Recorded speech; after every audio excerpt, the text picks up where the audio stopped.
നമസ്കാരം, അസ്സലാമു അലൈക്കും. അപ്പോൾ അടുത്ത 2026 തെരഞ്ഞെടുപ്പാണ് വരുന്നത്. നല്ലൊരു ഭരണം വേണം കേരളത്തിൽ.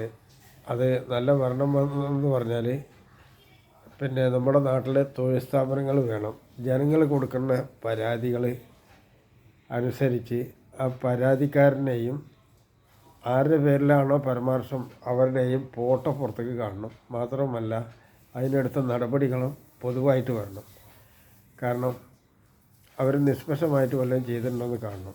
അപ്പം ഞാനിവിടെ പറയാൻ വന്നത് കാര്യത്തിൽ കിടക്കുന്നതിന് മുമ്പ് ഒരു കാര്യമാണ്. അതായത് നമ്മുടെ പ്രതിപക്ഷ നേതാവ് വി.ഡി. സതീശൻ്റെ കൊടുത്ത ഒരു പരാതി ജനങ്ങളുടെ മുന്നിൽ ആ സ്ഥലത്ത് ഇരുന്നിട്ട് കീറിക്കളയുന്ന ചിത്രം നമ്മൾ കണ്ടു. ഇത് ഇന്നത്തെ ആദ്യത്തെ ഒരു അനുഭവമൊന്നുമല്ല.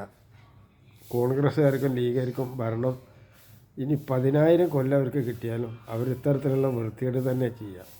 ഇത് വൃത്തികേടാണ്. കാരണം ആ പരാതിക്കാരെ 2 കൂട്ടരും വന്ന് അത് 2 കൂട്ടരും വെളിപ്പെടുത്തണം. വെളിപ്പെടുത്തുകയും വേണം, അനന്തര നടപടികൾ ചെയ്യുകയും ചെയ്യണം. ഇവർ പരാതി വെക്കുന്നത് ജനകീയ കോടതിയുടെ മുമ്പിലാണ്. ജനകീയ കോടതി, അതാണ് ഏറ്റവും വലിയ അത്ഭുതം. ഈ പ്രതിപക്ഷ നേതാവല്ല, ജനങ്ങളാൽ തിരഞ്ഞെടുത്ത ജനകീയ കോടതിയുടെ ജഡ്ജിമെൻ്റാണ് വരുന്നത്. അപ്പോൾ അത് ഇത്ര പരസ്യമായിട്ട് അവർ കീറിക്കളയാന്നൊക്കെ പറഞ്ഞാൽ അപ്പോൾ നമുക്ക് ഊഹിക്കാവുന്നതേ ഉള്ളൂ. അപ്പോൾ എന്തിനാണ് ഈ പാർട്ടികൾ എന്നാണ് എനിക്ക് ഒരുപാട് തകരാറുകളൊക്കെ ഉണ്ടായിട്ട് പല തവണ പരാതിപ്പെട്ടിട്ടും ഇതേ സംവിധാനമാണ് ഉള്ളത്. നമ്മളെ കേരളത്തിലെ ഒരു ഉദ്യോഗസ്ഥരെയും നിങ്ങൾ വിശ്വസിക്കേണ്ട. കേരളത്തിൽ ഇവിടെ ഏത് ഗ്രേഡിലുള്ള ഉദ്യോഗസ്ഥരെയും വിശ്വസിക്കേണ്ട. അവർ ചെയ്യുന്ന പണിയൊക്കെ ഇതുപോലൊക്കെ തന്നെയാണ്. മനസ്സിലായില്ല, ഒക്കെ വിവരമില്ലാത്തവരാണ്. അതുകൊണ്ട് ഇവരെ മാറ്റാനുള്ള സംവിധാനം നമുക്ക് വേണം. അത് ഇത്തവണത്തെ തെരഞ്ഞെടുപ്പിൽ നിങ്ങൾ കൊണ്ടുവരണം. ഞാൻ നിങ്ങളോട് പറഞ്ഞിട്ടുണ്ട്, നിങ്ങൾ കൈ പൊന്തിച്ച് പിന്നെ എല്ലാവരും നിങ്ങളുടെ Aadhaar card voter I D ഒക്കെ ഉപയോഗിച്ച് അത് കാണിച്ച് ക്ലിയറായിട്ട് കൈ പൊന്തിച്ച് എനിക്ക് പക്ഷേ വോട്ട് ചെയ്ത് എന്നെ വിജയിപ്പിച്ച് കൊണ്ടുവരികയാണെങ്കിൽ 25,000 രൂപ പെൻഷൻ എല്ലാ വാർഡിലും.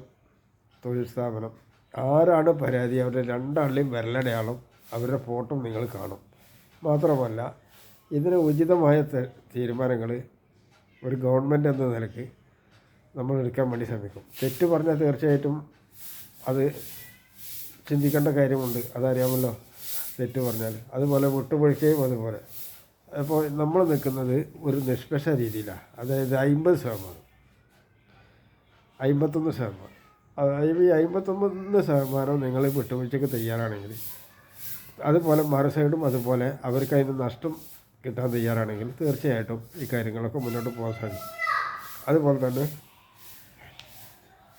പെൺകുട്ടികളുടെ കല്യാണ കാര്യങ്ങളിൽ പെൺകുട്ടികൾ ഇവിടെ ഭർത്താവില്ലാത്ത ഒരു പെണ്ണും ഇവിടെ ഉണ്ടാവില്ല, ഭാര്യയില്ലാത്ത ഒരു പുരുഷനും ഇവിടെ ഉണ്ടാവില്ല. അത് ഞാൻ നിങ്ങൾക്ക് ഉറപ്പ് തരാം. അതിനനുസരിച്ച് തീരുമാനങ്ങൾ കൊണ്ടുവരും. വെറുതെ കൊണ്ടുവരുമ്പോഴല്ല, നടത്തിയിട്ട് കാണിക്കുകയും ചെയ്യും. അതിന് നിങ്ങളുടെ ജനപിന്തുണ വേണം, അല്ലാതെ നടക്കില്ല. 100% എല്ലാവർക്കും ജോലി. നമ്മൾ ഏത് പരാതിപ്പെട്ടാലും ആ പരാതി 10 ദിവസത്തിൻ്റെ ഉള്ളിൽ മറുപടി ഞങ്ങൾക്ക് കിട്ടും. പഞ്ചായത്തുകളിൽ കൊടുക്കുന്ന പരാതികൾ 24 മണിക്കൂർ നേരം കൊണ്ട് നിങ്ങൾക്ക് നിങ്ങളുടെ റിട്ടം എന്താണോ ഉദ്ദേശിച്ച് സർട്ടിഫിക്കറ്റുകൾ അതുപോലെ മറ്റുള്ള കാര്യങ്ങൾ അത് കമ്പ്യൂട്ടർ തന്നെ നിങ്ങൾക്ക് തരും 24 മണിക്കൂർ നേരം കൊണ്ട്. അത് പോസ്റ്റൽ വഴി നിങ്ങളുടെ വീട്ടിലെത്തും എന്നാണ് എനിക്ക് ഈ കാര്യത്തിന് പറയാനുള്ളത്. പോസ്റ്റൽ അഡ്രസ്സായിരിക്കണം നിങ്ങൾ ഓരോന്ന് കൊടുക്കണം. ഇത്തരത്തിലുള്ള എല്ലാ തീരുമാനങ്ങളും, അതായത് കൂടിയ പരാതിയുടെ കാലാവധി 10 ദിവസമാണ്. 10 ദിവസം കൂടുതൽ ഒരു പരാതി മുന്നോട്ട് പോകില്ല, കൊണ്ടുവരാൻ സമ്മതിക്കുകയില്ല. അതുപോലെ മുൻകാല ചരിത്രമുള്ള ഇതുപോലെ സമയബന്ധിതമായിട്ട് ഒക്കെ ഉൾക്കൊള്ളും. അപ്പോൾ കയറി അന്ന് 10,000 രൂപ പെൻഷൻ കിട്ടും. 36,000 രൂപ 36ാമത്തെ മാസത്തിൽ എല്ലാ വയസ്സന്മാർക്കും 25,000 രൂപ പെൻഷൻ കിട്ടും. അതുപോലെ സ്കൂളിൽ പോകുന്ന കുട്ടികൾക്ക് 500 രൂപ വെച്ച്, പിന്നെ ഭർത്താവുള്ള പെണ്ണുങ്ങൾക്ക് 2,000 രൂപ വെച്ച്, കുട്ടികളുള്ള അമ്മയ്ക്ക് 5,000 രൂപ വെച്ച്. ഇവരൊക്കെ അച്ഛന്മാർക്ക് കൊടുക്കുന്നില്ല, അവർക്ക് ജോലി സാധ്യത മാത്രമേ കൊടുക്കുന്നുള്ളൂ. ജോലി മാത്രമേ കൊടുക്കൂ.